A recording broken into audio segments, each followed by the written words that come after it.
Matapos ang aming pagtatalo, iniwan ako ng asawa ko sa gitna ng sleks. Sa ilalim mismo ng bumubuhos na ulan. Nanginginig ako sa ginao hanggang sa isang itim na isgu ang huminto sa tabi ko. Isang matandang lalaki ang bumaba at marahang nagsalita. Sakay na. Ineng. Magpanggap kang kamag-anak ko. At tutulungan kita sa paraang hindi mo sukat akalain. Maligayang pagdating sa channel ng mga tadhana ng buhay. Bago tayo magsimula, mag-iwan ng komento at sabihin sa amin kung saan ka nanonood. Gusto naming malaman. Sana ay masiyahan kayo sa pakikinig sa nakakaantig na kwentong ito. Mahigpit na hinawakan ni Alena ang kanyang basang panyo. Nakatitig sa bintana kung saan dumadaloy ang malalakas na patak ng ulan. Malabo ang salamin dahil sa kulay abong kortina ng ulan. Ang mga puno sa gilid ng daan ay mabilis na dumadaan. Mabigat at tensyonado ang hangin sa loob ng sasakyan. Napakakapal nito na gusto niyang buksan ang bintana para lang makalanghap ng sariwang hangin. Ngunit hindi siya nangahas na gumalaw. Naiintindihan mo ba kahit katiting ang mga sinasabi mo kanina? Ang boses ni Marco ay mababa. Halos isang sitsit. Lagi siyang ganoon magsalita kapag totoong galit. Tinanong ka lang ng nanay ko tungkol sa trabaho mo. Isang normal na tanong. Pero nagsimula ka ng magreklamo tungkol sa pagod. Hindi ako nagrereklamo. Mahinang pagtutol ni Alena. Hindi inaalis ang tingin sa salamin. Sinabi ko lang na marami akong ginagawa nitong mga nakaraang araw.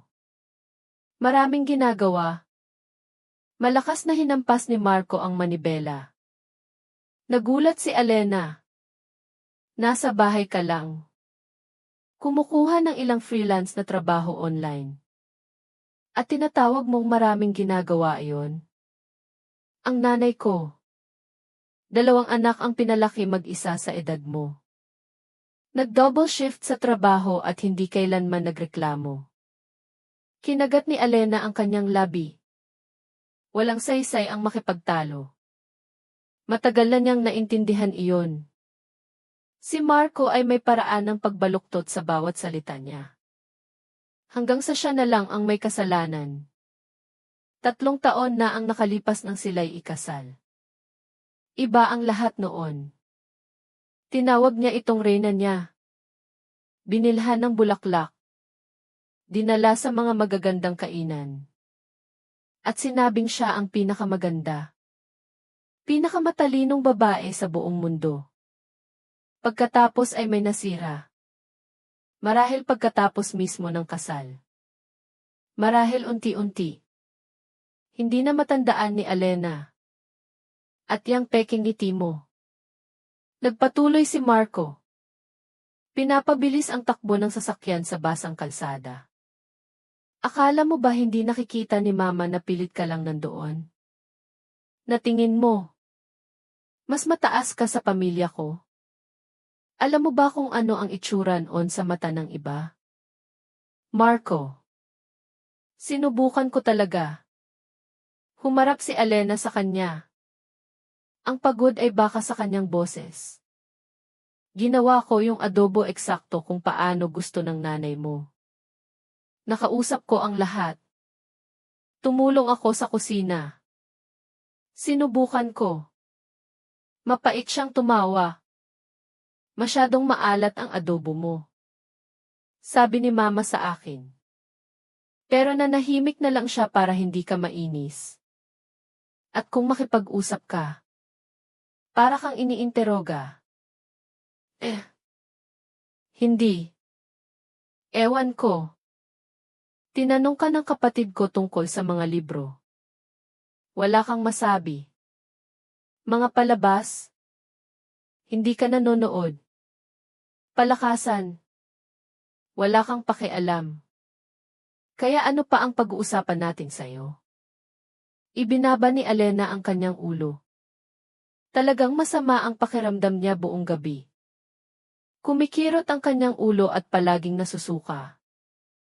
Nitong mga nakaraang linggo, hindi siya makatulog ng maayos. Nagigising sa kalagitnaan ng gabi dahil sa pagkabalisa. At paggising sa umaga, pakiramdam niya idurog na durog. Pero hindi niya sinabi kay Marco ang alinman dito. Hindi rin naman niya maiintindihan. Sasabihin lang niyang gumagawa siya ng mga problema mula sa wala. Pagod lang ako. Bulong niya. Pagod na pagod. Pagod? Saan? Itinaas ni Marco ang kanyang boses. Ako ang nagbabayad ng renta sa kondo. Ako ang nagbabayad sa lahat. Inalis kita sa masikip na apartment sa tenement. Kung saan kayo ng nanay mo ay nagsisiksikan sa isang kwarto. Naaalala mo pa ba ang kalagayan mo noon? Ngayon mayroon ka ng maayos na tahanan. Isang maayos na buhay. At ano? Pagod ka? Napalunok ng malalim si Alena. Lagi niyang isinusumbat ang nakaraan niya. Ang kahirapan niya. Ang pasasalamat na dapat niyang maramdaman sa bawat segundo. Nakatira siya kasama ang kanyang ina sa isang maliit na apartment sa isang magulong lugar. Palaging kapos sa pera. Ngunit doon ay may init ng pagmamahal. Hindi siya kailanman sinigawan ng kanyang ina. Hindi kailanman minaliit. Hindi kailanman pinaramdam na wala siyang kwenta. Marco. Wag na tayong mag-away. Pakiusap niya. Nararamdaman ang bara sa kanyang lalamunan. Parang awa mo na. Naiintindihan kong galit ka. Pero, galit? Humarap siya sa kanya. Ang galit ay bumabaka sa kanyang mga mata. Hindi ako galit. Alena. Galit na galit ako dahil nahihiya ako sa'yo. Inimbita tayo ng mga magulang ko. Naghanda ng masaganang hapag. At ikaw. Nakaupo doon na parang estatwa. Sinisira ang saya ng lahat. Hindi ko sinira ang saya ng iba. Naramdaman ni Alena na may nabasag sa loob niya. Hindi ko lang alam kung ano ang pag-uusapan. Ang kapatid mo. Pinag-uusapan ang mamahaling resort sa Amanpulo na pinuntahan niya. Hindi pa ako nakapunta doon. Ang nanay mo. Pinag-uusapan ang renovation ng rest house nila sa Tagaytay. Wala akong alam doon. Ano ang dapat kong gawin?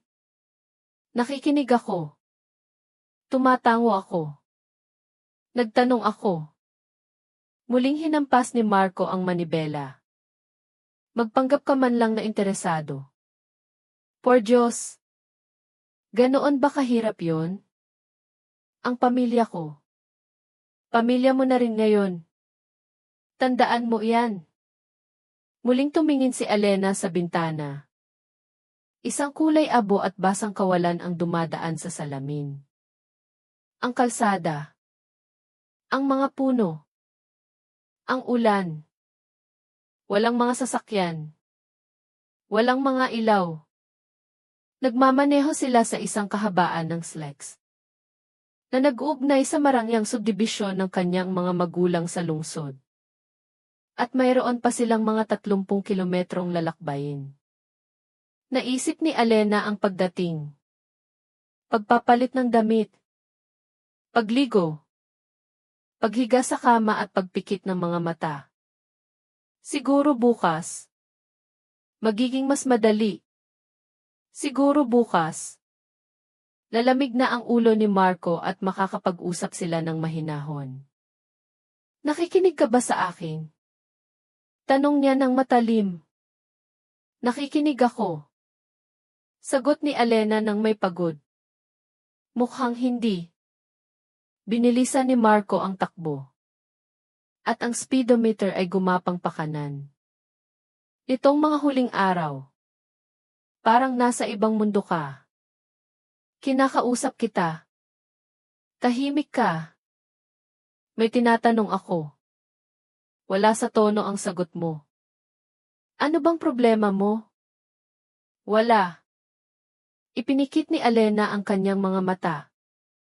Pagod lang. Pagod na naman. Malisyosong tumawa si Marco.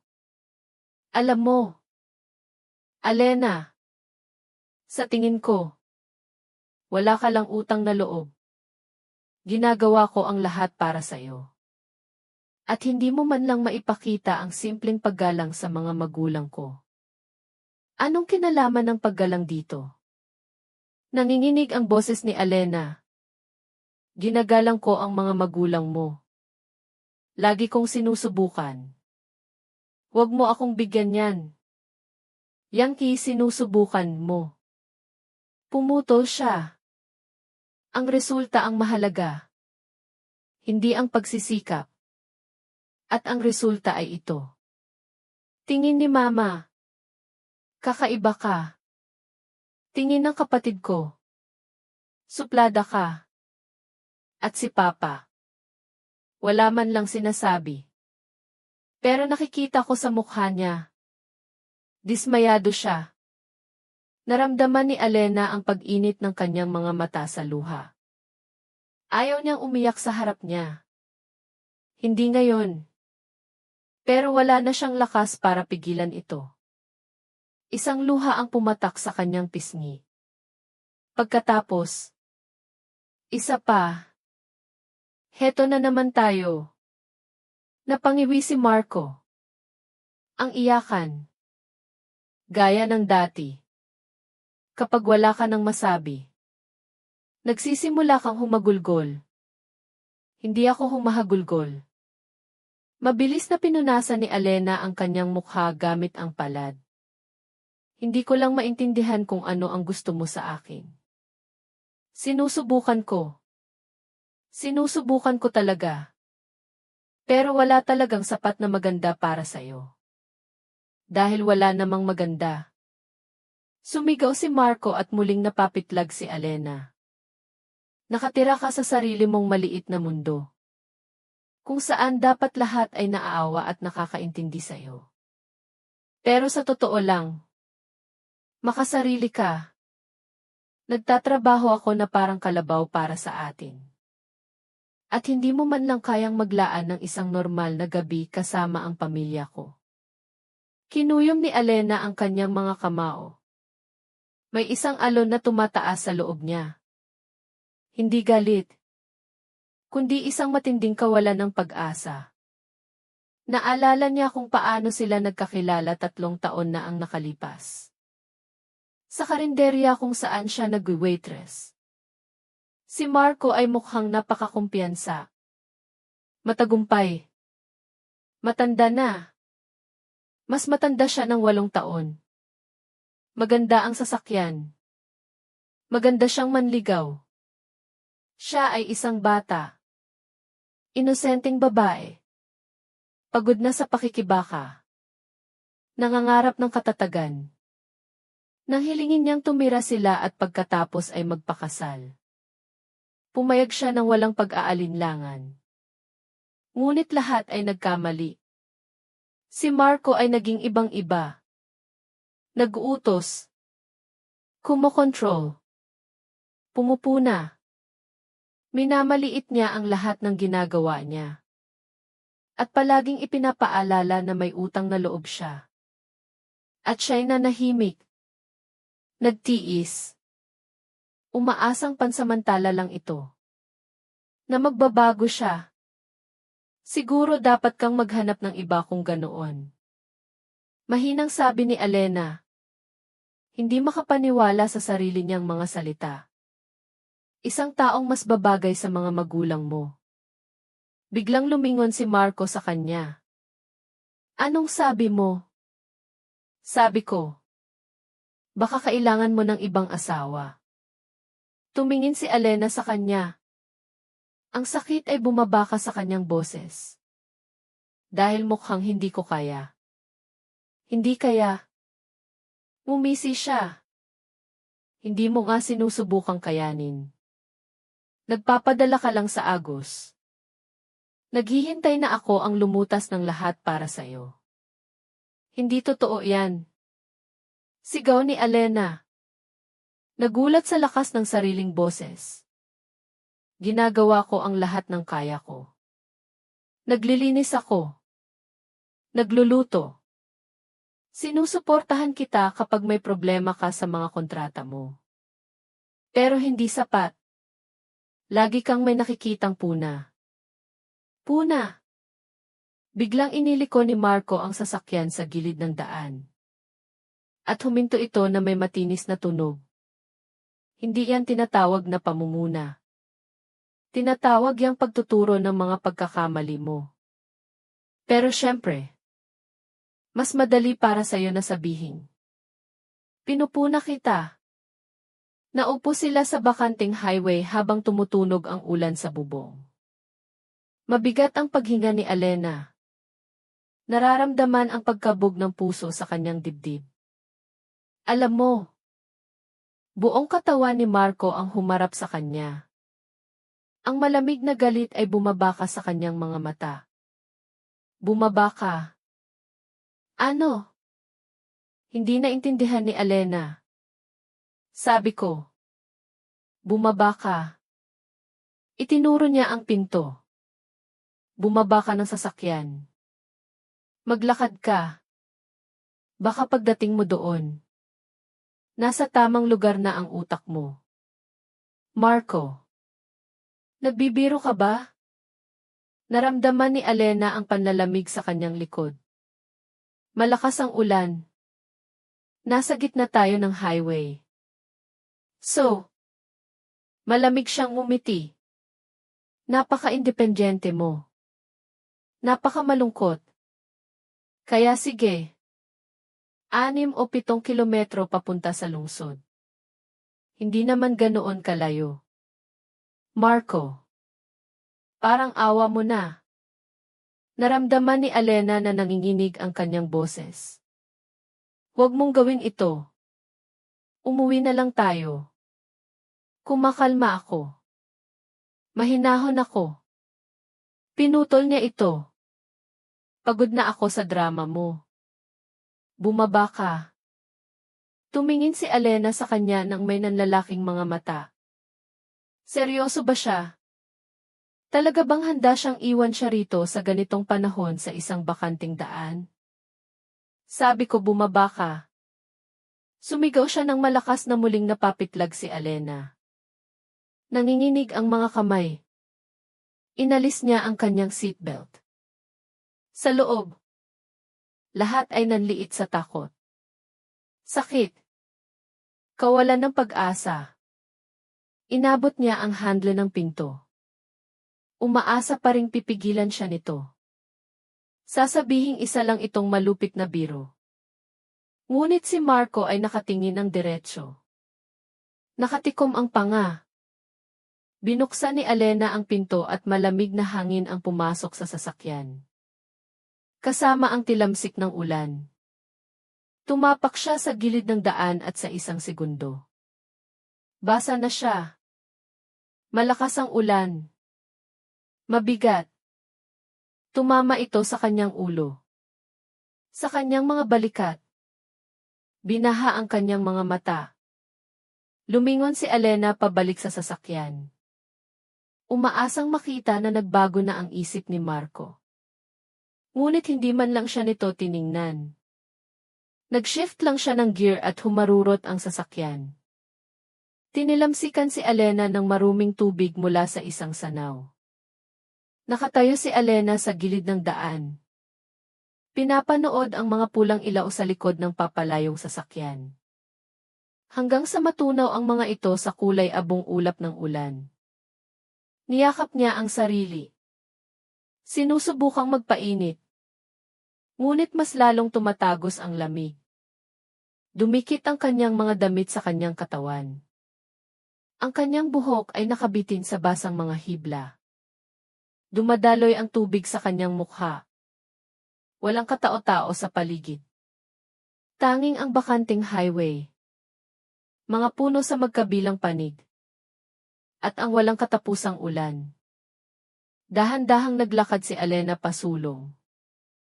Kung saan ang lungsod ay ilang kilometro pa ang layo. Nadulas ang kanyang mga paa sa basang sapatos.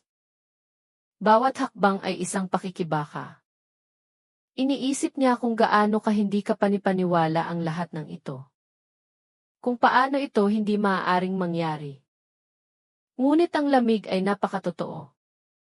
Ang ulan ay napakalakas. At ang sakit sa kanyang dibdib ay napakatalim. Mga 20 minuto na siyang naglalakad. Nang mapagtanto niyang lubos na siyang pagod. Ang kanyang mga binti ay parang tingga. Hirap siyang huminga.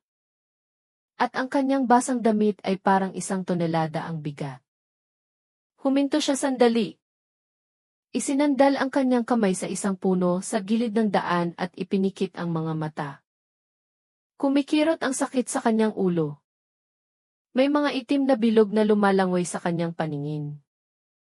Hindi tumitila ang ulan. Bumubuhos ito na parang pader. Ginagawang isang solidong kulay abong kumot ang mundo.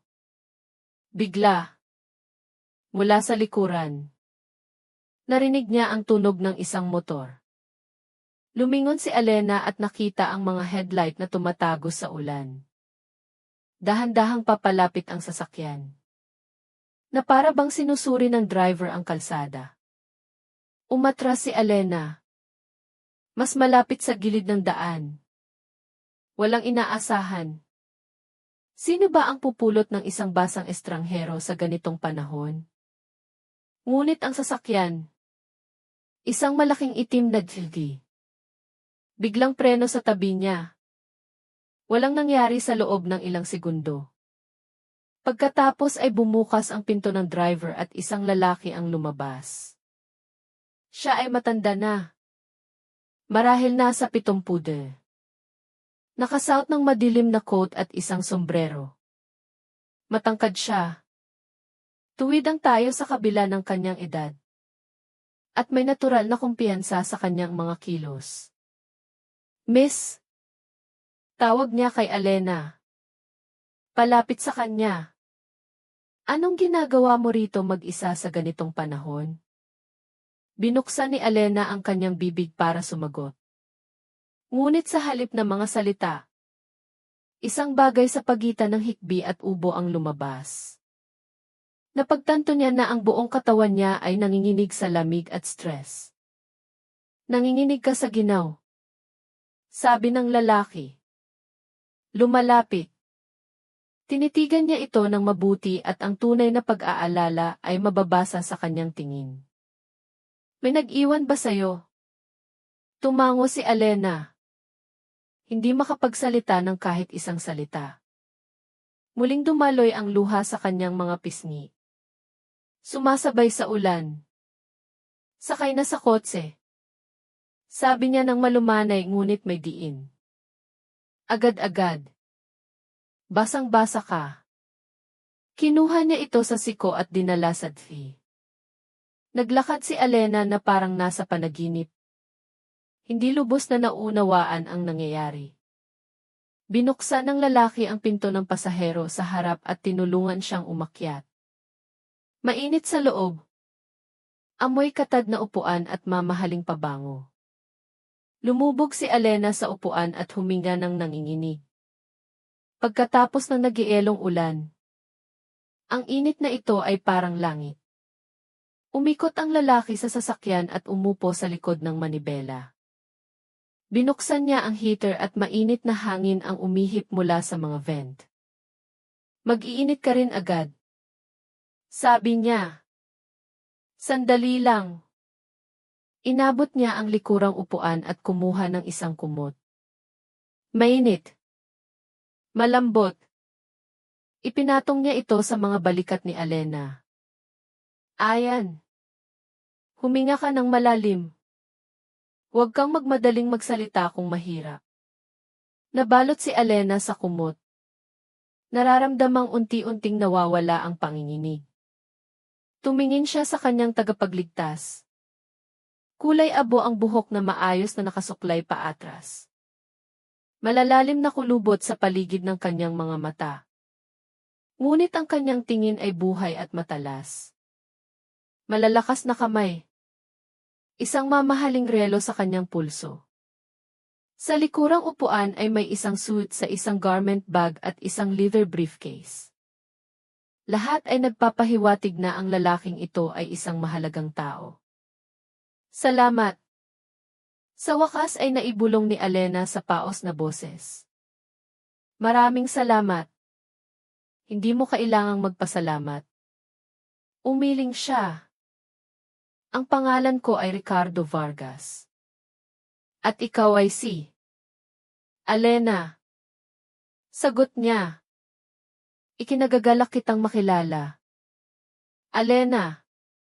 Inilahad niya ang kanyang kamay at kinamayan niya ito. Ang kanyang kamay ay matatag at mainit. Anong nangyari? Kung hindi sikreto. Siyempre. Kahit na sa tingin ko. Away pamilya ito. Tumango si Alena. Ibinaba ang kanyang mga mata. Iniwan ako ng asawa ko sa kotse. Nag-away kami. Ganoon ba? Kumunot ang noo ni Don Ricardo. Tumingin sa bintana kung saan patuloy pa ring bumubuhos ang ulan. Anong klaseng? Huminto siya. Halatang pumipili ng mas banayad na salita. Hangal na tao. Ang kailangan para iwanan ang isang babae sa highway sa ganitong panahon. Nanahimik si Alena. Hangal. Malupit. Makasarili. Maraming salita ang maaaring ilarawan sa ginawa ni Marco. Ngunit lahat ay parang walang kabuluhan ngayon. Nasa isang mainit na sasakyan. Katabi ng isang estranghero. Na mas mabait pa kaysa sa sarili niyang asawa. Malayo pa ba ang lalakbayin mo? Tanong ni Don Ricardo. Sa Maynila. Mahinang sagot ni Alena. Sa sentro. Siguro mga 12 kilometro pa. Ihahatid kita. Tumango siya. Pero una. Nanahimik siya. Na para bang nag-iisip kung magpapatuloy pa. Tumingin si Alena sa kanya nang may pagtataka. Mayroon akong hiling sayo. Sa wakas ay sabi ni Don Ricardo. At may bahid ng pagkailang sa kanyang boses. Maaaring kakaiba ito. Kahit katawa-tawa. Ngunit napakahalaga nito sa akin ngayon. Anong hiling? Maingat na tanong ni Alena. Kinuskos ni Don Ricardo ang tulay ng kanyang ilong. Pagkatapos ay humarap sa kanya. Kasi ganito. Sa loob ng isang oras. Mayroon akong napakahalagang pulong. Isang business dinner sa isang restaurant kasama ang mga potensyal na kasosyo. Malaking deal ito. Maraming nakasalalay dito. At isa sa mga kondisyon na itinakda ng aking kausap. Gusto niyang makita na ako'y isang taong pamilyado. May matibay na ugnayan sa mga kamag-anak. Naiintindihan mo ba kung saan ako patungo? Dahan-dahang tumango si Alena. Bagamat hindi siya sigurado kung naintindihan niya. Karaniwan. Isinasama ko ang aking apo sa mga pulong na ito.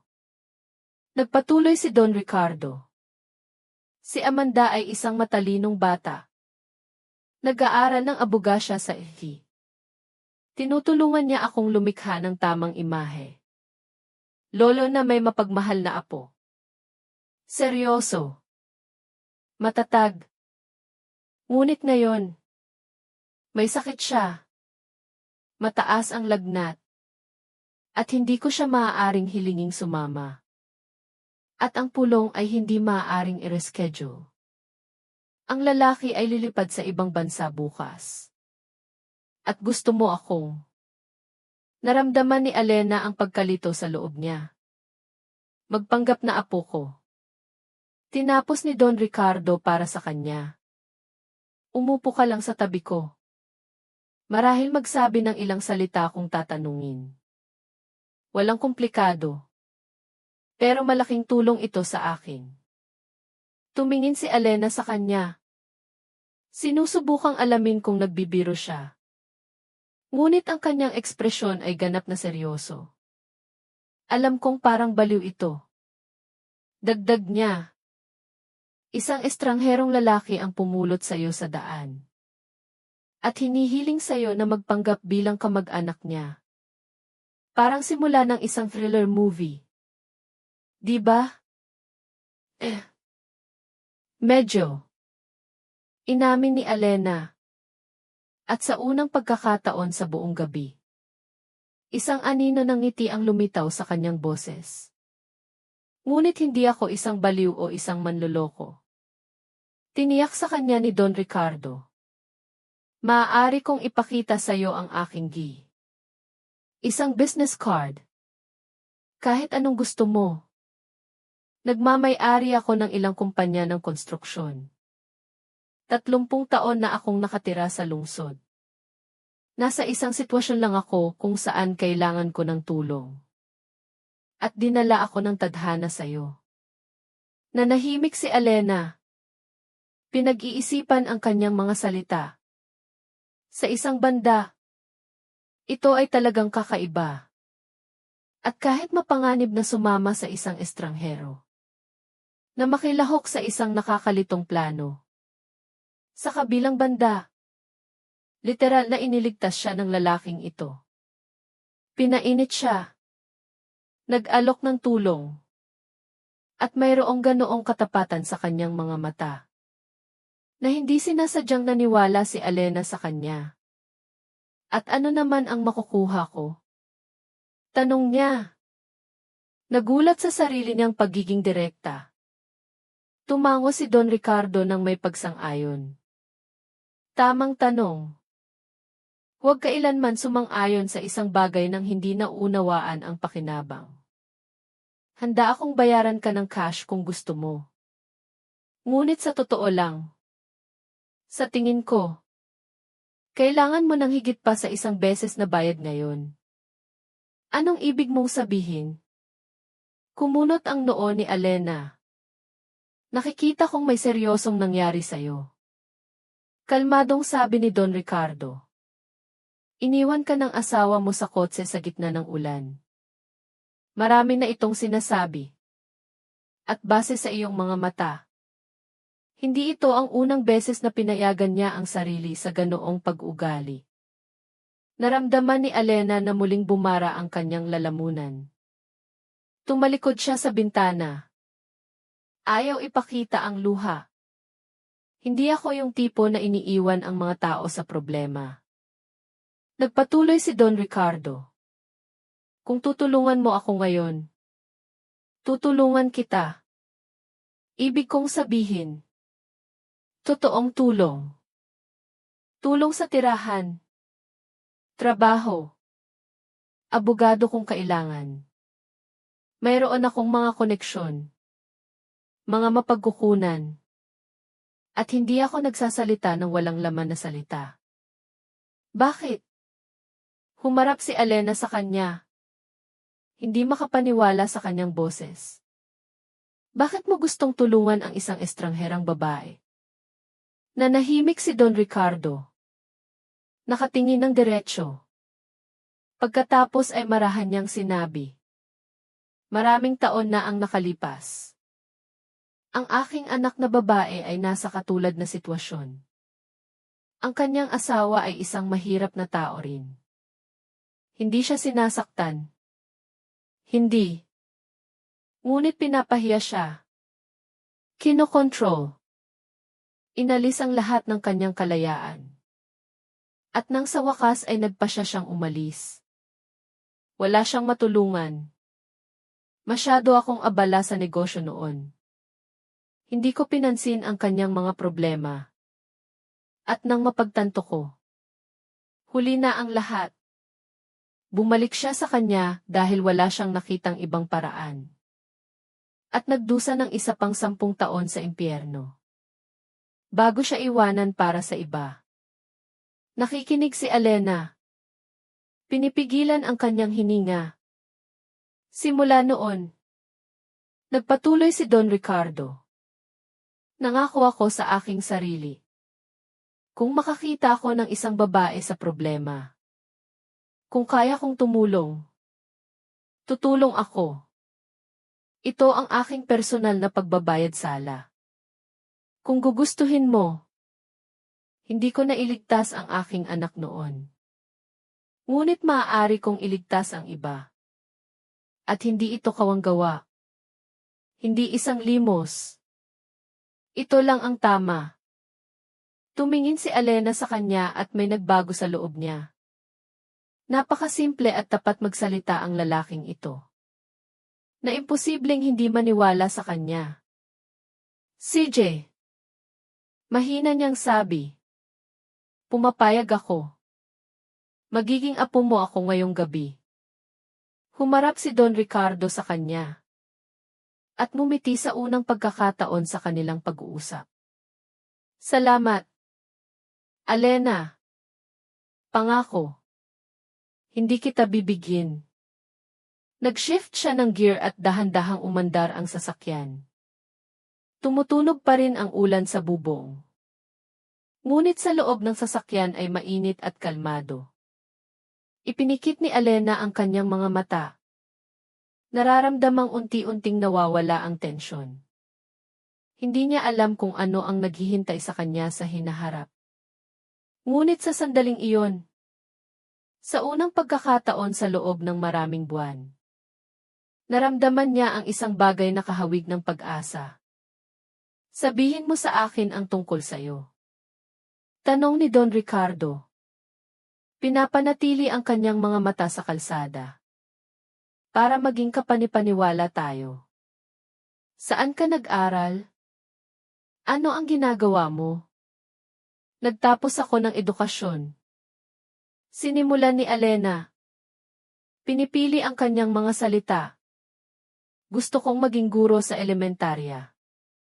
Ngunit pagkatapos ng kasal, sinabi ng asawa ko na masyadong maliit ang sahod ng guro.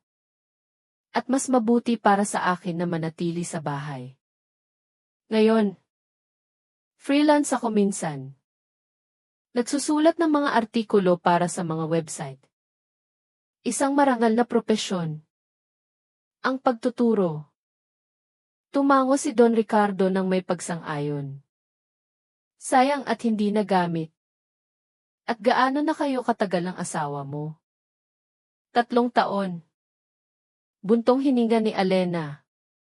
Noong una, maayos ang lahat. Maasikaso siya. Maalaga. Tapos, hindi ko alam kung anong nagbago. Siguro ako ang nagbago. O ipinakita niya ang tunay niyang kulay. Malamang ang huli. Sabi ni Don Ricardo. Bihira talagang magbago ang mga tao. Mas madalas, humihinto lang sila sa pagpapanggap. Nanahimik si Alena. Nakatingin sa bintana. Pagkatapos ay marahan niyang idinagdag. Ang pangalan niya ay Marco. Marco Reyes. Nagtatrabaho siya bilang isang kontraktor. Mayroon siyang maliit na kumpanya ng konstruksyon. Lagi siyang nagsasalita tungkol sa pag-asenso. Naghahanap ng malalaking kontrata. Nakikipag-ugnayan sa mga investor. Para sa kanya, lahat ay tungkol sa trabaho. Pera. Katayuan. At ako. Parang palamuti lang niya. Alam mo yon. Kailangan kong maging maganda. Kumilos ng tama.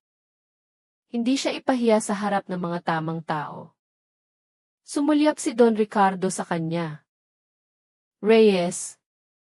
Sabi mo. Kumpanya ng konstruksyon. Tumango si Alena. Bakit?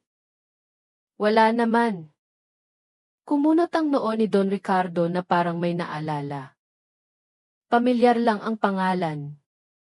Sa aming industriya, lahat ay magkakakilala. Maliit na bilog lang ito. Huminto siya. Pagkatapos ay idinagdag ng mas malumanay. Kung gayon, Alena, kakaiba minsan ang tadhana. Baka ngayong gabi, magbago ang lahat para sa'yo.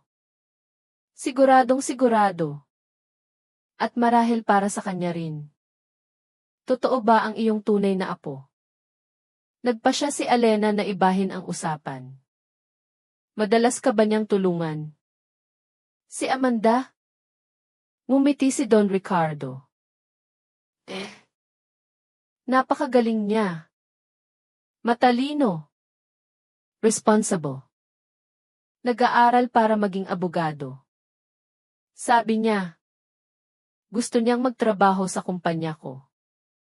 Tumulong sa mga kontrata. Ipinagmamalaki ko siya. Mayroon ka bang ibang anak bukod sa iyong anak na babae? Mayroon akong anak na lalaki. Naging mas mahina ang boses ni Don Ricardo. Namatay sa isang aksidente sa sasakyan 15 taon na ang nakalipas. Kaya si Amanda ang aking kaisa-isang apo at kaisa-isang kagalakan. Sa totoo lang, hiwalay ang tirahan ng anak kong babae. Bihira kaming magkita. Mayroon siyang sariling buhay. Sariling negosyo. Ngunit si Amanda ay madalas dumalaw. Umiinom kami ng tsaa. Nag-uusap. Naramdaman ni Alena ang pagkirot ng kanyang puso sa awa. Ang lalaking ito, matagumpay, mayaman, ay mayroon ding sariling mga pagkawala at sakit. Ngunit hindi siya naging mapait. Hindi nagsara sa sarili. Sa halip, patuloy siyang tumutulong sa iba. Nandito na tayo. Anunsyo ni Don Ricardo. Lumiko patungo sa isang malaking gusali na may karatula na tuktok. Nakilala ni Alena ang restoran na ito. Isa sa pinakamahal sa lungsod. Sikat sa mga tanawin sa rooftop at dekalidad na pagkain. Hindi pa siya nakapunta rito. Mga larawan lang sa Instagram ang nakita niya. Nangako si Marco na dadalhin siya rito para sa kanilang anibersaryo. Ilang beses. Ngunit nanatiling pangako lamang ang pangako. Ihininto ni Don Ricardo ang sasakyan sa valet lane at pinatay ang makina. Humarap siya kay Alena. Tinitingnan siya ng mabuti. Mayroon pa tayong 10 minuto. Makinig ka. Naiintindihan kong basa ka. Ngunit baka maaari kang mag-ayos ng kaunti. May mga wipes sa glove compartment at sa likurang upuan. Dapat mayroong extrang jacket ni Amanda. Halos kasing laki mo iyon. Tumango si Alena at inabot ang glove box. Kumuha siya ng wet wipes. Pinunasan ang kanyang mukha. Inayos ang kanyang buhok. Inabot ni Don Ricardo ang isang dark blue na blazer mula sa likod ng upuan. Maganda. Halatang mahal. Salamat. Hinubad ni Alena ang kanyang basang windbreaker at isinuot ang blazer. Medyo malaki ito. Ngunit sa pangkalahatan ay maganda tingnan. Mas maganda na iyan. Sabi ni Don Ricardo. Ngayon, ang pinakamahalaga, kumilos ka ng natural. Walang mag-interoga sa'yo. Ilang tanong lang dahil sa paggalang. Kung may itatanong man sila, manatili ka lang sa malapit. Ngumiti. At magiging maayos ang lahat. Huminga ng malalim si Alena. Sinusubukang pakalmahin ang kanyang mga nerbiyos. Susubukan ko. Bumaba sila ng sasakyan at nagtungo sa pasukan ng restaurant. Naglakad si Alena sa tabi ni Don Ricardo. Sinusubukang huwag isipin kung gaano katawa-tawa ang buong sitwasyon. Kalahating oras lang ang nakalipas. Naglalakad siya sa ulan sa highway. At ngayon, papasok siya sa isang marangyang restoran. Nagpapanggap na apo ng isang estranghero. Sa pasukan, sinalubong sila ng maitre. Isang matangkad na lalaki na may perpektong suot. Magandang gabi, Don Ricardo. Bati niya na may bahagyang yuko. Handa na po ang inyong mesa. Nakarating na ang mga bisita at naghihintay sa inyo. Salamat, Michael. Tumango si Don Ricardo. Naglakad sila sa isang maluwag na bulwagan na may matataas na kisam at mga kristal na chandelier. Hindi mapigilan ni Elena na tumingin sa paligid. Lahat dito ay nagpapahiwatig ng karangyaan at kagandahan. Mabibigat na kortinang pelus. Malalambot na carpet. May live jazz na marahang tumutugtog sa sulok. Mga taong maayos ang pananamit ay nakaupo sa mga mesa. Tahimik na nag-uusap. Dinala sila ng maitre sa isang pribadong silid. Mas maliit ngunit hindi gaanong elegante. Sa isang mahabang mesa na may puting mantel. 4 na lalaki na ang nakaupo. 3 sa kanila ay halos kasing edad ni Don Ricardo. Mahigit 60. Kagalang-galang sa mamahaling mga suite. At ang pang-4. Nanigas si Elena. Nararamdamang parang gumuguho ang lupa sa ilalim ng kanyang mga paa. Ang ika-4 na lalaki ay si Marco. Ang kanyang asawa ay nakaupo sa dulo ng mesa. Kaswal na nakasandal sa kanyang upuan na may isang baso ng tubig sa kanyang kamay. May sinasabi siya sa kanyang katabi. Ngumingiti ng kakaibang ngiti na kilalang-kilala ni Elena. Pangnegosyo. Artificial. At nang dumako ang kanyang tingin sa pinto kung saan sila ni Don Ricardo nakatayo.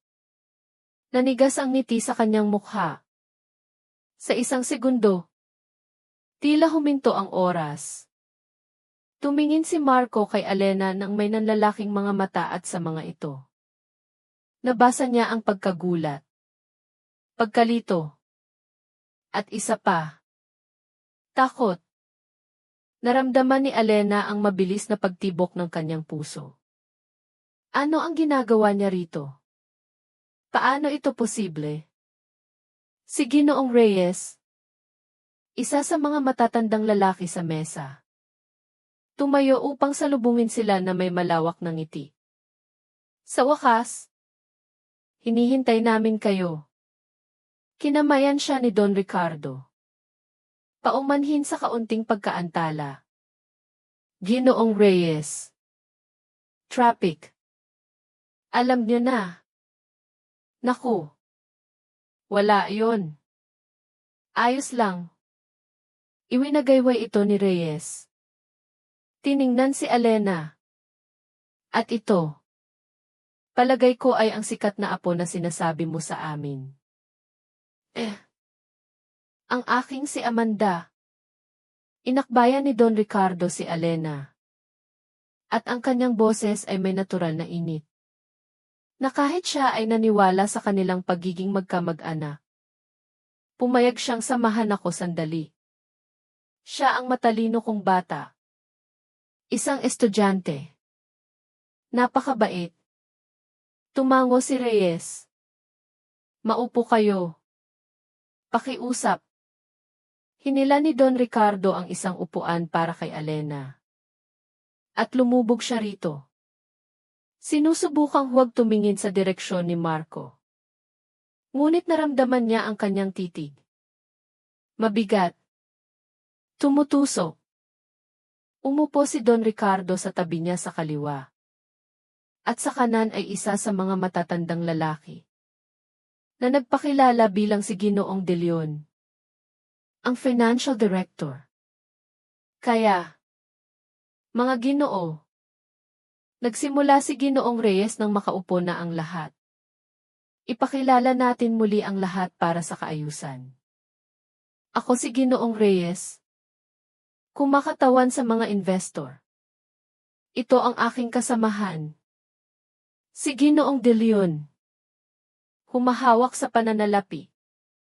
At ito, tumango siya sa ikatlong matandang lalaki na nakaupo sa tapat. Ay si Thaddeus Moore, ang aming punong arkitekto. Sunod-sunod na tumango ang tatlo. Mahinang humiti si Elena bilang tugon. Iniiwasan pa rin ang mga mata ni Marco. At sa wakas, bumaling si Reyes kay Marco. Si Marco Reyes, isang bata ngunit napaka-promising na kontraktor.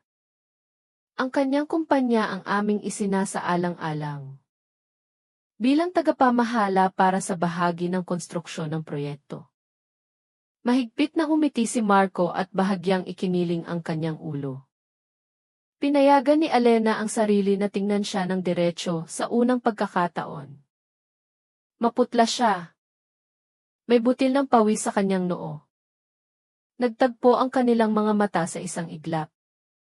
At nakita ni Elena ang isang pakiusap sa kanyang mga mata. Manahimik ka. Huwag kang magsalita. At ikaw, Don Ricardo. Pagkaunawa ko. Ikaw ang magiging general contractor. Nagpatuloy si Reyes. Ang iyong kumpanya, ang Vargas Global, ay may matatag na reputasyon. Mayroon kang karanasan, mga koneksyon, ang katayuan. Kaya naman gusto naming makipagkita ngayon. Upang talakayin ang mga detalye. Upang maunawaan kung paano ninyo nakikita ang pakikipagtulungan. Siyempre. Kalmadong sagot ni Don Ricardo. Handa akong talakayin ang lahat ng aspeto. Ngunit una, payagan ninyo kaming umorder ng hapunan. Negosyo ang pinag-uusapan natin. Ngunit ang aking apo dito ay malamang gutom na. Magiliw niyang tinapik ang kamay ni Elena. At tumango siya ng may pasasalamat. Sa totoo lang, wala siyang ganang kumain. Ang kanyang tiyan ay buhol-buhol sa tensyon. Dinala ng waiter ang menu at nagsimula ang proseso ng pagpili ng mga pagkain. Mekanikal na pinili ni Elena ang unang nakita niya. Hindi man lang binasa ang deskripsyon. Lahat ng kanyang atensyon ay nakatuon kay Marco. Na nakaupo pahilis mula sa kanya. Halatang sinusubukang panatilihin ang kanyang composure. Kaya, mga Ginoo, isinantabi ni Ginoong Reyes ang menu at ipinatong ang kanyang mga kamay sa mesa. Pumunta na tayo sa negosyo. Mayroon tayong seryosong proyekto. Isang mixed-use residential complex. 3,000 unit. Infrastruktura. Mga parke. Termino. 3 taon. Ang budget. Tulad ng alam ninyo, ay malaki. At mahalaga para sa amin na maunawaan. Na nakikipagtrabaho kami sa mga mapagkakatiwalaang tao. Nakapareho ng aming mga pinahahalagahan. At anong mga pinahahalagahan ang nasa isip ninyo? Nagtatanong si Don Ricardo.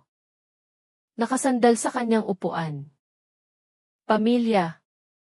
Matatag na sagot ni Reyes. Responsibilidad. Integridad. Nakikita mo, Don Ricardo. Ako ay isang taong makaluma. Para sa akin, mahalaga na ang isang kasosyo ay hindi lang isang mahusay na negosyante, kundi isang disenteng tao. Isang taong marunong bumuo ng relasyon sa mga mahal sa buhay. Marunong bumuo ng mga relasyon sa negosyo. Iyan ang aking malalim na paniniwala. Lubos akong sumasang-ayon. Tumango si Don Ricardo. Ang pamilya ang pundasyon. Kung walang matibay na pundasyon, anumang gusali ay babagsak. Tama. Eksakto.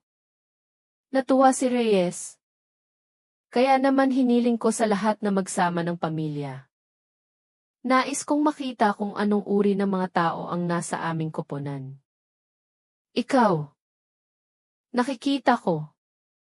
Mayroon kang isang napakagandang apo. Muli siyang humiti kay Alena. At sinubukan niyang humiti pabalik. Pakiramdam niya ay isang artista sa isang hindi gaanong ensayadong dula. At ikaw? Ginoong Reyes. Bumaling si Reyes kay Marco. May asawa ka rin. Sa pagkakaalam ko. Nag-atubili si Marco ng isang segundo. Pagkatapos ay tumango. 3 taon ng kasal. Magaling. Tumango si Reyes nang may pagsang-ayon. At bakit hindi mo isinama ang iyong asawa?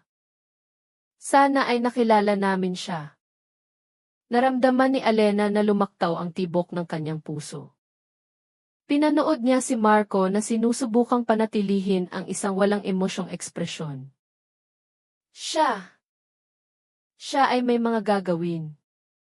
Sa wakas ay naibulong niya. Sa kasamaang palad. Hindi siya nakapunta.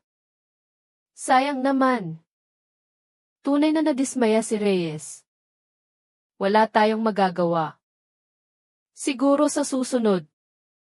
At paano ang iyong pananaw sa mga pagpapahalaga sa pamilya? Binata. Ano ang iyong mga prinsipyo sa bagay na ito? Umakyat ba ang lalamunan ni Marco? Naniniwala ako na napakahalaga ng pamilya. Ito ay isang haligi. Isang suporta. Sinusubukan kong maging isang maasikasong asawa. Alagaan ang aking asawa. Naramdaman ni Alena na may kumukulo sa loob niya. Nag-aalaga. Maasikasong asawa. 1 oras lang ang nakalipas. Itinapon siya ng lalaking ito mula sa kotse sa gitna ng ulan. At ngayon, nakaupo siya rito. Nagsisinungaling sa harap ng mga kagalang-galang na tao. Bumaling si Don Ricardo kay Alena at marahang nagtanong. Ayos ka lang ba? Apo. Medyo maputla ka. Nagulat si Alena. Natauhan. Ayos lang ang lahat. Lolo. Medyo pagod lang. Binigkas niya ang salitang tilolo nang may kahirapan. Na para bang nabubuhol ang kanyang dila. Ngunit pinisil ni Don Ricardo ang kanyang kamay nang may pagpapalakas ng loob. Sa ilalim ng mesa, dumating ang mga pampagana. Magaganda. Maganda ang pagkakaayos ng mga pagkaing daga. Nagsimulang magsalita si Ginoong De Leon tungkol sa financial model ng proyekto. At ang usapan ay dumaloy ng maayos sa mga teknikal na detalye. Tahimik na nakaupo si Alena. Mekanikal na tinutusok ang kanyang salad gamit ang tinidor. Tahimik din si Marco. Paminsan-minsan ay nagsisingit ng ilang komento. Ngunit malinaw na malayo ang kanyang iniisip. Sabihin mo sa akin. Ginoong Reyes. Biglang nagsalita muli si Ginoong Reyes. Mayroon ka bang mga anak? Wala pa. Sagot ni Marco. May pag-aalinlangan sa kanyang boses. Nagpaplano ba? Well. Siyempre. Sa hinaharap. Tama. Tumango si Reyes. Ang mga anak ang kahulugan ng buhay. Alam mo, mayroon akong 3 apo at hindi ko maisip ang aking buhay kung wala sila. Ngumiti si Don Ricardo. Mayroon akong 1 apo. Ngunit mas mahalaga siya sa akin kaysa sa anumang bagay sa mundo. Tama. Amanda. Muli siyang tumingin kay Alena nang may ganoong init na sa isang sandali. Ninais niyang totoo ito. Na talagang mayroon siyang ganoong lolo. Mabait. Matalino. Maalaga. Tama po. Mahina niyang sagot. Si Thaddeus Moore. Ang arkitekto na tahimik hanggang noon. Biglang sumandal at tumingin kay Marco. At ano ang ginagawa ng iyong asawa? Kung hindi sikreto. Nabulunan si Marco sa kanyang tubig. Umubo. Pinunasan ang kanyang bibig ng isang napkin. Nagsusulat siya ng mga artikulo. Nagtatrabaho ng remote. Interesante. Tumango si Moore. Ibig sabihin, isa siyang modernong babae. Malaya. Mabuti yan. At sinusuportahan mo ba siya rito? O mas gusto mong alagaan na lang niya ang bahay? Nanigas si Alena. Naghihintay ng sagot. Halatang hindi alam ni Marco kung ano ang sasabihin. Inilipat niya ang kanyang tingin mula sa isang kausap patungo sa isa pa. Sinusubukang alamin kung aling sagot ang tama. Sinusuportahan ko siya. Siyempre. Sa wakas ay pilit niyang sinabi. Ang mahalaga ay ginagawa ng isang tao ang gusto niya. Matalinong mga salita. Sabi ni Reyes. Ibig sabihin may pagkakapantay-pantay sa inyong pamilya. Nagkokonsulta kayo sa isa't isa. Sabay kayong gumagawa ng desisyon. Natural. Tumango si Marco. At nakita ni Alena ang isang ugat na umbok sa kanyang sentido. Dahan-dahang uminom ng tubig si Don Ricardo. Pinagmamasdan si Marco ng mabuti. Pagkatapos ay biglang nagtanong. Na parang nagkataon lang. At paano ninyo hinaharap ang mga sitwasyon kapag may mga alitan sa pamilya? Paano ninyo ito nilulutas? Nanigas si Marco. Nanigas din si Alena. Hindi humihinga. Well. Sinusubukan naming mag-usap. Maingat na sagot ni Marco. Maghanap ng kompromiso. Mag-usap. Maalalahaning inulit ni Don Ricardo. Tama yan. Dahil, alam mo, nakakilala ako ng mga lalaki na iniisip na kung sila ang nagtataguyod sa pamilya. May karapatan silang. Sabihin na nating, huwag nang maging formal. Idikta ang kanilang mga kondisyon. Magbigay ng mga ultimatum. Hindi ka isa sa kanila. Sana. Hindi.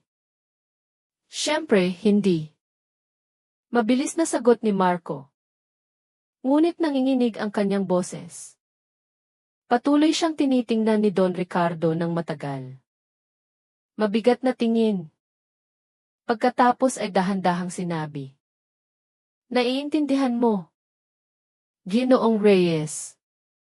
Buong buhay ko ay nasa konstruksyon ako. At alam ko, kung may lamat ang pundasyon, kung may mga butas dito, mga kasinungalingan, hindi tatagal ang gusali. Kahit anong magagandang pader ang itayo sa ibabaw. Ito ay naaangkop sa mga bahay, sa mga tao, at sa mga relasyon. Mayroong bakal sa kanyang mga salita. Na lahat sa mesa ay nanahimik. Tumingin si Ginoong Reyes kay Don Ricardo nang may pagtataka. Pagkatapos ay kay Marco. Don Ricardo. Ano ang gusto mong iparating? Tanong niya. Ibinaba ni Don Ricardo ang kanyang baso at humarap kay Reyes. Ang gusto kong iparating ay, 1 oras lang ang nakalipas habang papunta ako rito. Pinulot ko ang isang babae sa highway. Basang-basa siya. Nanginginig sa ginaw. Nasa estado ng pagkabigla. Iniwan siya ng kanyang asawa sa kotse sa gitna ng daan. Sa gitna ng ulan pagkatapos ng isang pagtatalo. Basta na lang siyang iniwan at umalis. Nanigas ang lahat sa mesa. Kumunot ang noo ni Reyes. Anong klaseng kwento ito? Inilagay ni Don Ricardo ang kanyang kamay sa balikat ni Elena. Ang babaeng ito ay hindi ko apo. Ang pangalan niya ay Elena. At siya ang asawa ni Marco Reyes. Ang katahimikan na bumalot sa silid ay nakakabingi. Namutla si Marco na parang papel. Ang kanyang mga kamay na nakapatong sa mesa. Nagsimulang manginig. Ito ay isang pagkakamali. Paos niyang sabi. Hindi ko maintindihan. Hindi maintindihan? Itinaas ni Don Ricardo ang kanyang kilay. CJ, ipapaliwanag ko. Kalahating oras lang ang nakalipas. Sinasabi mo sa amin kung gaano ka kahusay na asawa. Paano mo inaalagaan ang iyong asawa? Paano mo pinapahalagahan ang pamilya? Ngunit sa katunayan, iniwan mo siyang mag-isa sa gabi sa isang bakanting highway sa gitna ng ulan. Ang babaeng nagtiwala sa'yo. Nagpakasal sa'yo. Nagbigay sa'yo ng 3 taon ng kanyang buhay. Don Ricardo. Hindi yan ganyan. Sinubukang tumutol ni Marco. Ngunit basag ang kanyang boses. Nag-away lang kami. Isang karaniwang away bahay. Karaniwan. Itinaas ni Don Ricardo ang kanyang boses. Itinuturing mong normal na iwanan ang isang tao sa isang highway. Iyan ba ang iyong ideya ng isang karaniwang pagtatalo? Dahan-dahang sumandal si Ginoong Reyes sa kanyang upuan. Ipinatong ang kanyang mga braso sa kanyang dibdib. Hindi mabasa ang kanyang mukha. Ngunit ang tingin na nakadirekta kay Marco ay naging matigas. Ginoong Reyes. Malamig niyang sabi. Totoo ba ito? Binuksan ni Marco ang kanyang bibig. Pagkatapos ay isinara ito. Ang kanyang tingin ay lumipat sa pagitan ni Don Ricardo. Reyes. At Elena. Malinaw na naghahanap siya ng paraan para makalusot. Isang paliwanag. Ngunit wala siyang mahanap. Ako. Nag-away kami. Sa wakas ay naibulong niya. Siya ang bumaba. Hindi ako bumaba. Mahina ngunit matatag na sabi ni Elena. Nagsasalita sa unang pagkakataon sa buong gabi. Sinabi mong bumaba ako. Sabi mo maglakad ako. Baka pumasok sa utak ko ang dapat. Lahat ng mata ay napunta sa kanya. Naramdaman ni Elena na nanginginig ang kanyang mga kamay. Ngunit nagpatuloy siya. Iniwan mo ako sa kotse at umalis. At naglakad ako sa ulan sa highway. Hindi alam kung makakarating ako sa lungsod. Kung hindi dahil kay Don Ricardo. Hindi ko alam kung anong nangyari sa akin. Elena. Tama na. Sinubukan ni Marco na magpanggap ng isang mapagmataas na ngiti. Nag-i-exaggerate ka. Gusto ko lang na lumamig ang ulo mo. Lumamig ang ulo. Naramdaman ni Elena na may isang alon na tumataas sa loob niya. Isang alon na matagal na niyang pinipigilan sa loob ng maraming buwan. Taon. Maaari akong mamatay sa ginaw. Maaari akong masagasaan ng kotse. Wala kang pakialam. Wala ka talagang pakialam. Diyos ko. Elena. Huwag kang gumawa ng eksena. Kinakabahang pinunasan ni Marco ang kanyang mukha. Aayusin natin ito sa bahay. Hindi. Ngayon hindi ang tamang oras o lugar. At kailan ang tamang oras? Nanginginig ang kanyang boses. Kapag sinigawan mo na naman ako. Kapag sinabi mong wala akong utang na loob, na inahon kita sa hirap, at hindi man lang ako nagpapasalamat. Bumuntong hininga si Ginoong Reyes at tumayo mula sa mesa. Mga Ginoo, sa tingin ko, tapos na ang ating pulong. Ginoong Reyes. Sandali. Tumayo si Marco. Iniunat ang isang kamay. Ito ay isang hindi pagkakaunawaan. Maaari kong ipaliwanag. Hindi ko kailangan ng paliwanag. Binata. Pinutol siya ni Reyes. Nakikita ko ang lahat ng sarili kong mga mata. Ang isang lalaking ganyan ang trato sa sarili niyang asawa ay hindi maaaring maging isang mapagkakatiwalaang kasosyo. Kanselado ang deal. Nalilitong tumingin si Marco sa iba pa sa mesa. Naghahanap ng suporta. Sina Ginoong De Leon at Thaddeus Moore ay tahimik na nagliligpit ng kanilang mga gamit. Iniiwasang magtama ang kanilang mga mata. Don Ricardo. Bumaling sa kanya si Reyes. Makikipag-ugnayan kami sa inyo sa lalong madaling panahon upang talakayin ang karagdagang kooperasyon. Nang walang partisipasyon ni Ginoong Reyes. Siyempre. Tumango si Don Ricardo. Salamat, Ginoong Reyes. Lagi akong handa. Ang tatlong lalaki ay nagtungo sa labasan. Naiwan si Marco na nakatayo sa mesa.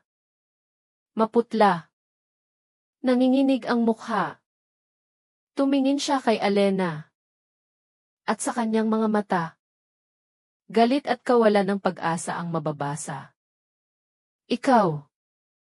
Sit-sit niya. Sinira mo ang lahat. Sinira mo ang isang deal na 6 na buwan kong pinaghandaan. Wala akong sinira. Pagod na sagot ni Alena. Sinira mo ito mismo. Gamit ang sarili mong mga kamay. Humakbang si Marco patungo sa kanya. Ngunit tumayo si Don Ricardo sa pagitan nila. Binata. Pinapayuhan kitang umalis na ngayon. Asawa ko yan. Sigaw ni Marco. May karapatan ako. Wala kang karapatan. Malamig na pinutol siya ni Don Ricardo. Nawala mo ang mga iyon noong iniwan mo siya sa highway. Umalis ka bago ako tumawag ng security. Nakatayo pa si Marco ng ilang segundo.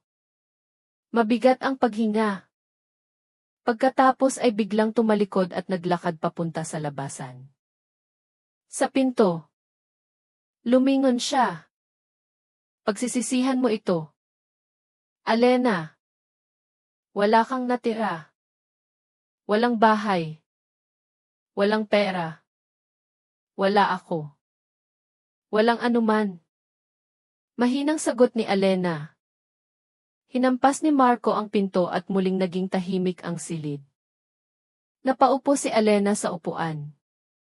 Nararamdamang dumadaloy ang luha sa kanyang mga pisngi. Ngunit hindi ito luha ng kalungkutan. Ito ay ginhawa, na para bang isang mabigat na pasanin ang nabunot mula sa kanyang kaluluwa.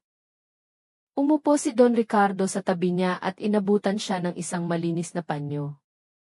Ayos lang. Ineng. Tapos na ang lahat. Kinuha ni Alena ang panyo at pinunasan ang kanyang mga mata. Salamat sa lahat. Kung hindi dahil sa'yo. Pinigilan siya ni Don Ricardo. Hindi na kailangang magpasalamat. Nagkataon lang ang mga pangyayari. Ngayon.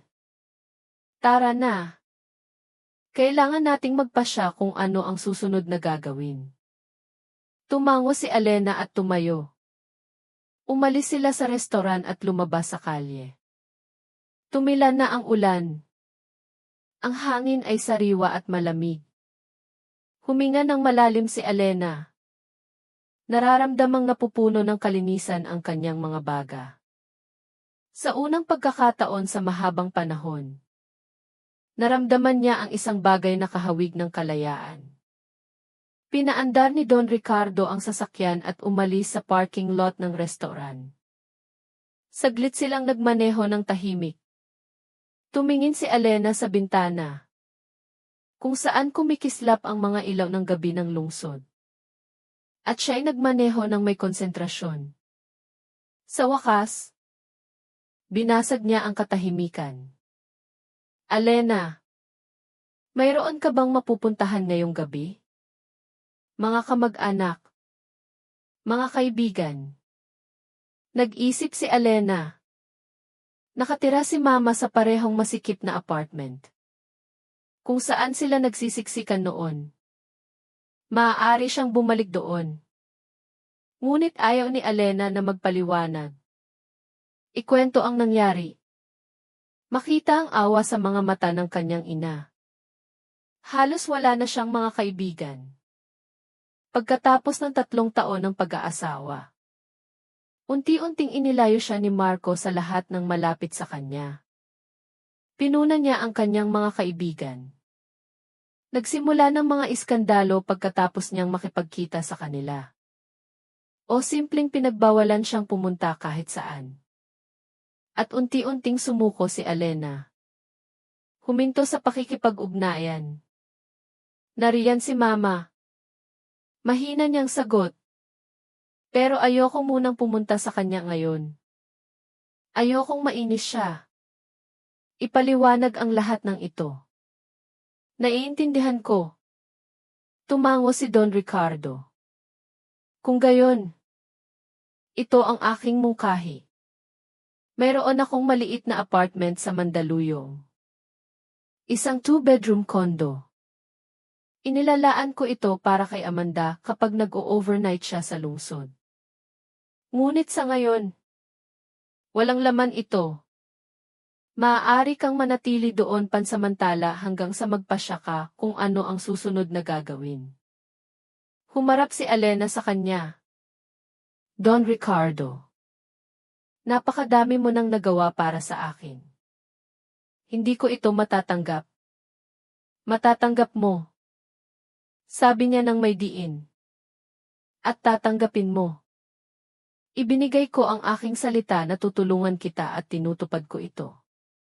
Hindi ito kawanggawa o limos. Mayroon lang akong kakayahang tumulong sa isang taong nasa problema at ginagawa ko ito. Tapos, naramdaman ni Elena na muling namumuo ang luha. Sa isang gabi, ipinakita sa kanya ng estrangherong ito ang higit na pangangalaga at pag-aalala kaysa sa kanyang asawa sa loob ng 3 taon. Salamat. Bulong niya. Hindi ko alam kung paano magpapasalamat sa'yo. Mabuhay ka ng maayos. Simpleng sagot ni Don Ricardo. Iyan ang pinakamagandang pasasalamat. Dumating sila sa isang tahimik na kalye sa Mandaluyong. Ang gusali ay isang inayos na lumang bahay.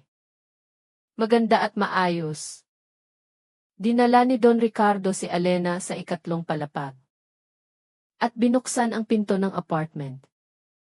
Sa loob, malinis at comfortable ito. Isang maliit na pasilyo.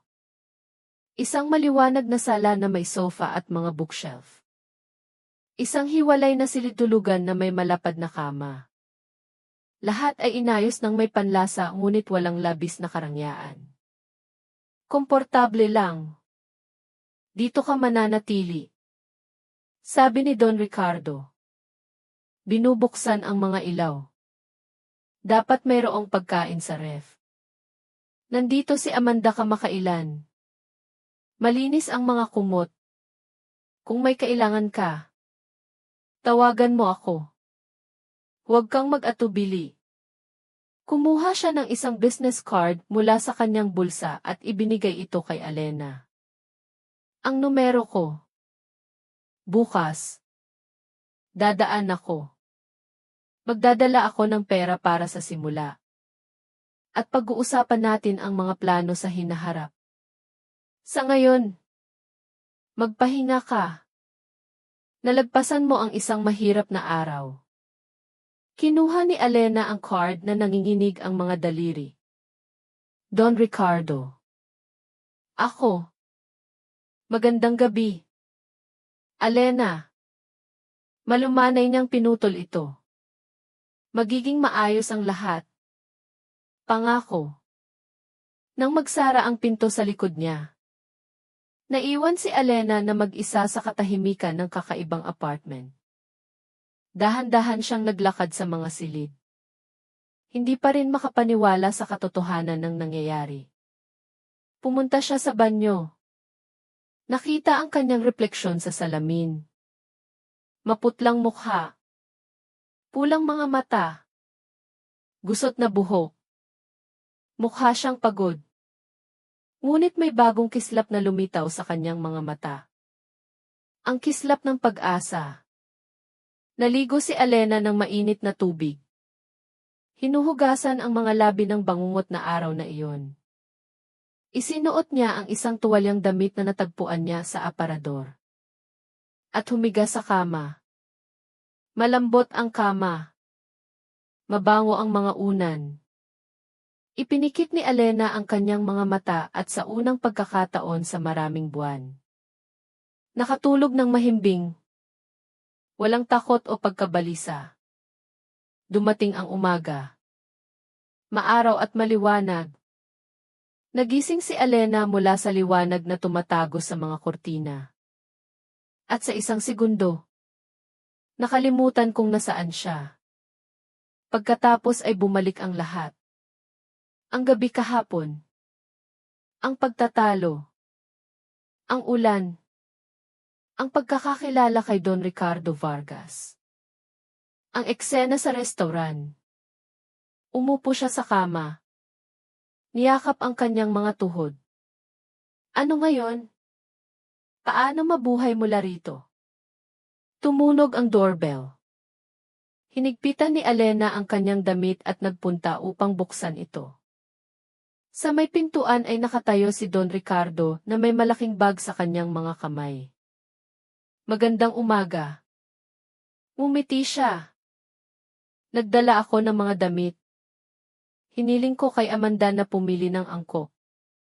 At almusal. Itinaas niya ang pangalawang bag. Sariwang tinapay. Cream cheese. Kape. Umatras si Alena.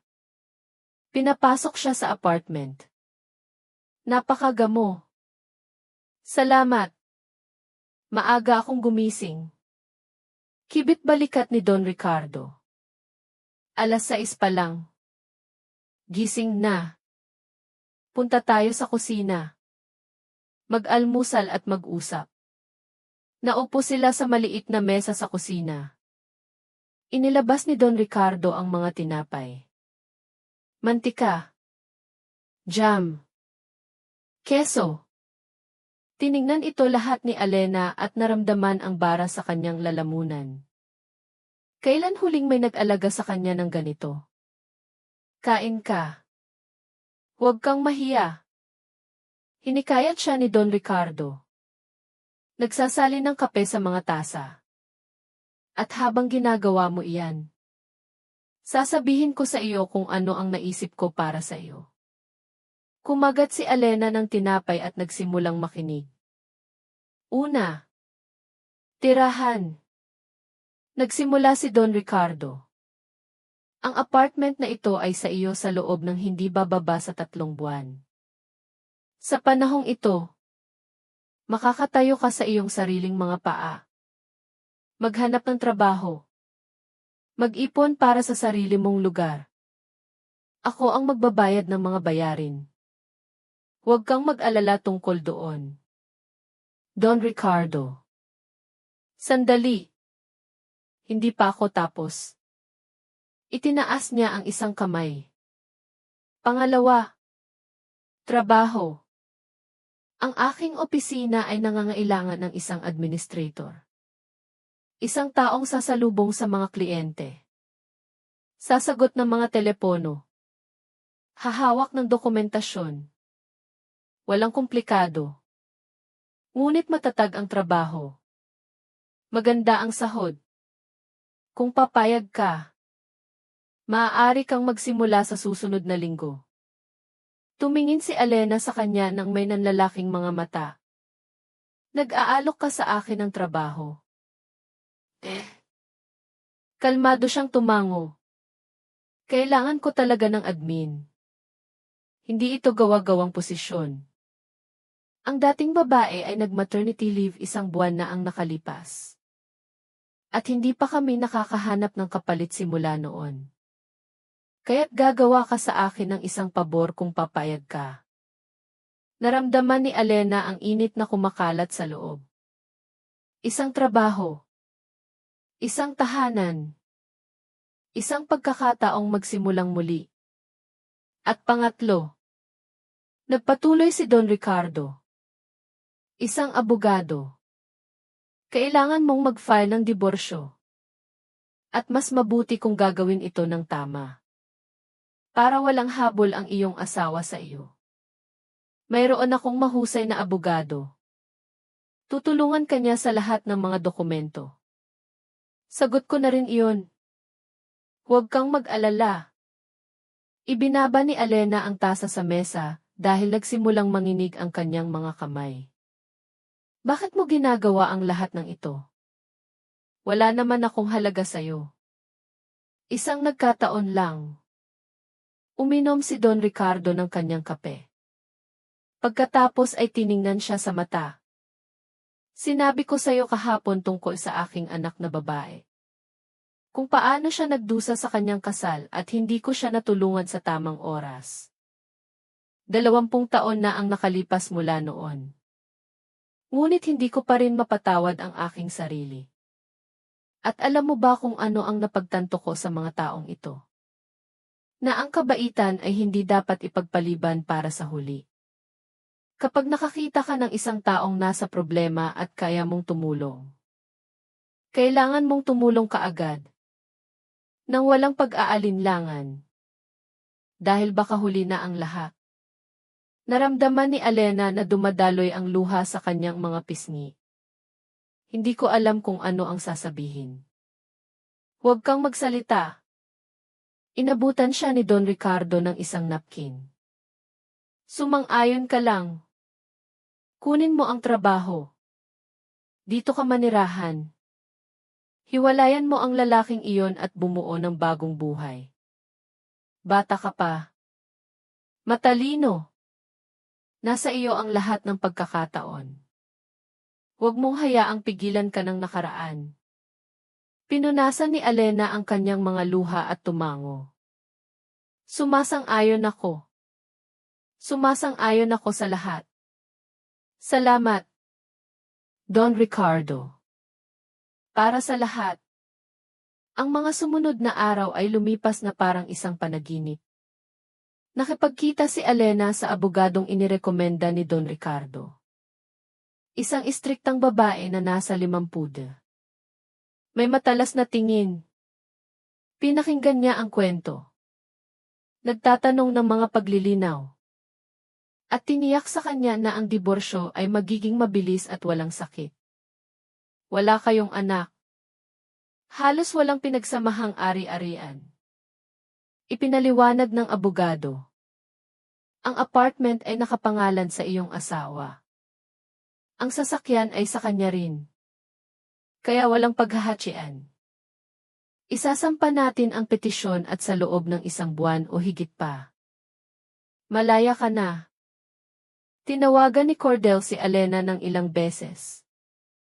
Noong una, sumisigaw siya. Naninisi. Hinihiling na bumalik siya. Pagkatapos ay sinubukan niyang magpaawa. Sinasabing namimiss niya ito. Nababaguhin niya ang lahat. Na maaari silang magsimulang muli. Nakikinig si Alena sa kanya. At nagtataka kung paano siya dating nahuhulog sa mga manipulasyong ito. Ngayon, lahat ay napakalinaw. Napakahalata. Kalmado siyang sumagot na tapos na ang kanilang relasyon. na magfa-file siya ng diborsyo at ayaw na ng anumang komunikasyon. Pagkatapos ng ikalimang tawag, tumigil na si Marco sa pagtawag.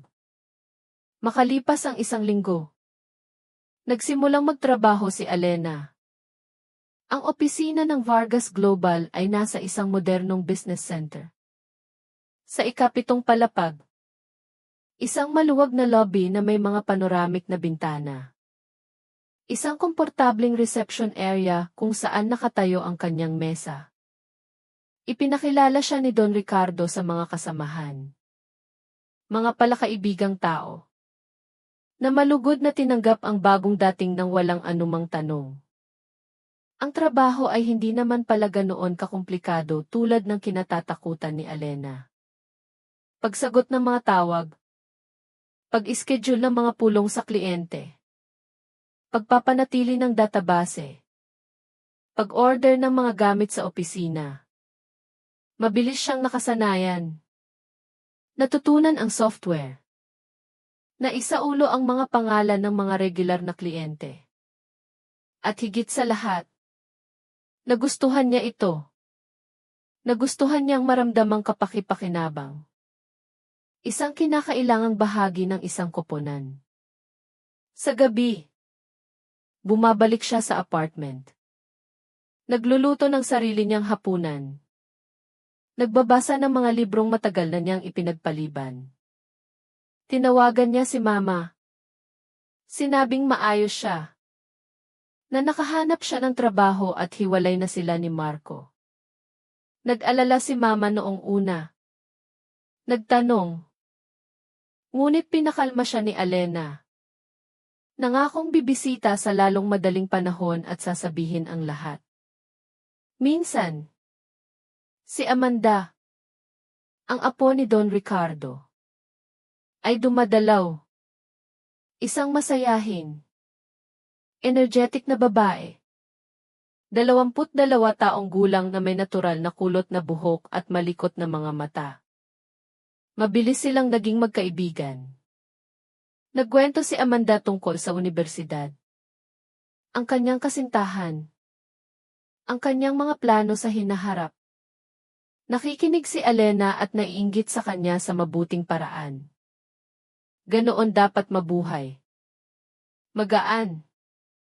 Malaya. Hindi tumitingin sa opinyon ng iba. Lumipas ang isang buwan. Mabilis at formal ang pagdinig sa korte.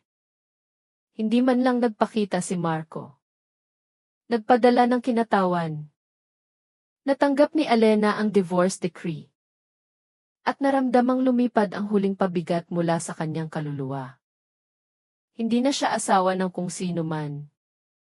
Siya na lang si Elena. At ito ay napakaganda. Inimbitahan siya ni Don Ricardo sa tanghalian. Sa parehong restoran kung saan nagsimula ang lahat. Naupo sila sa isang mesa sa tabi ng bintana. At tiningnan ni Elena ang lungsod na naliligo sa sikat ng araw. Kaya, tanong ni Don Ricardo. Nakangiti. Ano ang pakiramdam mo? Malaya. Tapat na sagot ni Elena. Sa unang pagkakataon sa maraming taon. Tunay na malaya. Mabuti yan. Tumango siya. Mayroon ka bang mga plano para sa hinaharap? Nag-isip si Elena. Gusto kong mag-ipon ng pera at umupa ng sarili kong apartment. Isang maliit. Isang studio. Ngunit sa akin, gusto kong tapusin ang mga kurso para sa sertipikasyon. Marahil bumalik sa pagtuturo sa huli. At gusto ko lang mabuhay. Maging masaya lang. Nang walang takot. Walang patuloy na tensyon. Magagandang plano. Sabi ni Don Ricardo. At magtatagumpay ka. Sigurado ako. Isa kang malakas na babae. Elena. Noon lang. Wala kang sinumang nagsasabi sa iyo niyan. Namiss ko. Umiti si Elena. Ang isang lolo na tulad mo na susuporta at maniniwala sa akin. Well, hindi ako aalis. Kibit balikat ni Don Ricardo. Ituring mo akong ampon mong lolo. Tinatawag ka ng kapatid ni Amanda. Kaya't isang pamilya na tayo ngayon. Naramdaman ni Elena na mamasa-masa ang kanyang mga mata. Ngunit ito ay luha ng kagalakan. Hindi ng kalungkutan. Nang gabing iyon, pagbalik sa apartment, nagpunta siya sa bintana at tumingin sa kalye. Umulan. Tulad noon sa kakilakilabot na gabing iyon. Ngunit ngayon, hindi na natatakot si Elena dito. Nakatayo siya sa init. Sa kaligtasan. Sa kanyang sariling espasyo. At ang ulan sa labas ng bintana ay tila hindi isang banta. Kundi ulan lang. Isang bahagi ng mundo na hindi na nakakatakot sa kanya. Makalipas ang 6 na buwan. Totoong umupa si Elena ng sarili niyang apartment. Isang maliit na studio sa isang tahimik na lugar sa Quezon City. Tinulungan ni Don Ricardo sa paglipat. Nagdala si Amanda ng mga halaman bilang regalo. Uminom silang 3 ng tsaa sa bagong lugar. At tiningnan sila ni Elena at naunawaan na ito ang tunay na kaligayahan.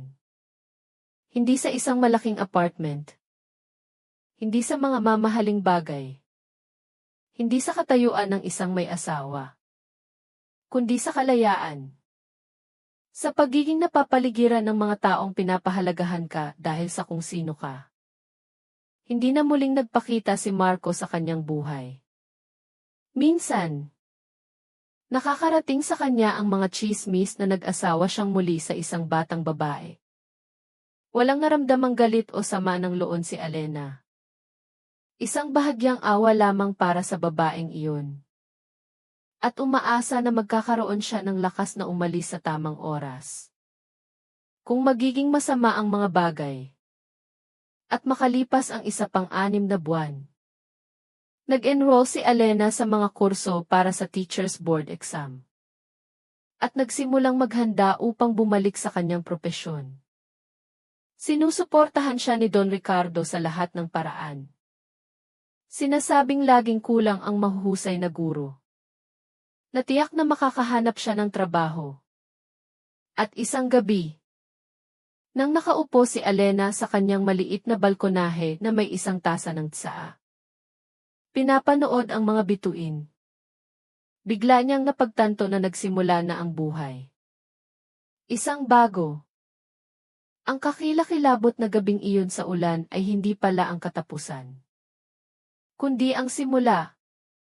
Ang simula ng landas patungo sa kanyang tunay na sarili. Naalala niya ang mga salita ni Don Ricardo Vargas na sinabi noong unang gabi. Magiging maayos ang lahat. Pangako. At hindi siya nagsinungaling. Naging maayos nga ang lahat. Hindi agad-agad. Hindi walang hirap. Ngunit unti-unting umayos ang buhay.